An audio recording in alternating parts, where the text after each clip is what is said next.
கண் கண்ட தெய்வமே கலியுக வரதனே ஆறுமுகமான குரு அறிந்திட்டேன் உன் மகிமை இக்கணமே வருவாய் என் ஸ்கந்த குருவே நீ என்னை காத்திடவே எனக்கு நீ அருளிடவே அரைக்கணத்தில் நீயும் ஆடி வருவாயப்பா வந்தனை தடுத்து வலிய ஆட்கொள் வரத குரோ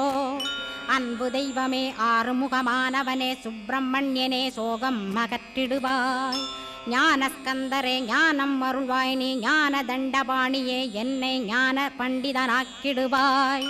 அகந்தையலாம் அழித்து அன்பினை ஊட்டிடுவாய் அன்புமயமாக்கி ஆள்கொள்ளுவையப்பா அன்பை என் உள்ளத்தில் அசைவின்று நிறுத்திவிடு அன்பையே கண்ணாக ஆக்கி காத்திடுவாய் உள்ளும் புறமும் உன்னருளாம் அன்பையே உறுதியாக நானும் பற்றிட உவந்திடுவாய் எல்லை இல்லாத அன்பே இறைவழி என்றாய் நீ அங்கிங்க